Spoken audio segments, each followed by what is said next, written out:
Hi, John Maxwell here. Welcome to Breakaway for a Takeaway. I'm thinking in an amusing story of my grandchildren because they're the superheroes.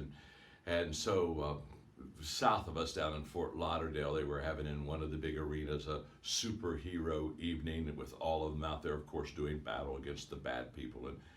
And so my son and I went with our two grandsons who love this, and we were just having a blast as we watched it. And of course, I had fun with my grandkids saying, look, if the superheroes, if they seem to start to lose, I may have to just jump out of my seat and run out there and help them out. And they got at a time where it got a little tight. And I looked at the boys, I said, it's time, I've got to go. Of course, they're holding me back. And we talked about this just the other day, just how foolish, fun, and corny I am. But anyway, Wonder Woman is one of the superheroes.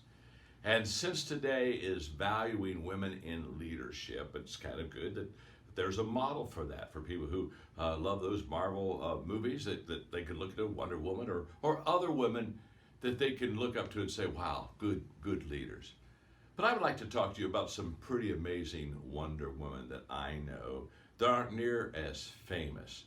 And when I'm thinking of a Wonder Woman, and I think of people that have really made a difference, ladies that have stood and been great leaders, I'm so reminded of Eleanor Roosevelt, who way before her time, way before the community of America was willing to accept women in extreme leadership roles, she was right along FDR's side. And in fact, she traveled more than him, spoke more than him, and she just really kind of gave women a place as far as her voice and her visualness.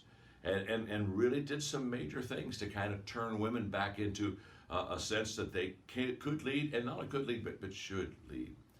But there's a Wonder Woman I really want to recognize today, and in all probability you don't know about this one, but she is a Wonder Woman in Paraguay. Her name is Gabby. Is one of our John Maxwell team coaches, and when I began talking about transformation, it grabbed her heart, and she began to ask herself, why couldn't I go to my country and be a catalyst for transformation? She brought her passport up to me after she heard me do this teaching and just asked me to write something on her passport, and I wrote the word transformation. And she held on to that, went back to her husband, Tim, in Paraguay, and said, we need to be a catalyst to help our country get leadership values into it. And he said, how are we going to do it? She said, I don't know, but we're going to do it. He said, well, we don't know anybody important. They were just kind of average people in Paraguay. And she said, well, we're going to meet the president, we're going to meet the right people, and we're going to get this message in front of the people. And in a 2-year period, she met people who knew important people, and she just kind of maneuvered her way through the crowd, and she got to the top, met the president, met key leaders in the country, put my book in their hand, began to talk to them about how that Paraguay should have leadership transformation and values in round tables in their country. And about 2 years later, this young lady inspired the president to write us a letter and ask us to come to Paraguay. We went, met him in the White House. Gabby went with us, spoke to the president. We shared with him what we could do. 2 years later now, we're in Paraguay. Almost 200,000 people have been trained. Every facet and stream of influence is being affected in a positive way.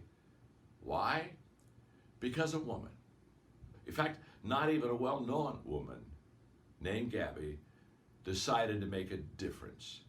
And I speak directly to you now, because there have been great women that we know in history that have done wonderful, marvelous things. And so this is your day, ladies, and we want you to rise up to your leadership potential, and we salute you and congratulate you and encourage you and empower you to do so. But I do have a question. I'll bet right now I'm speaking to another Gabby who in your community, in your area, you'd like to see a positive difference made.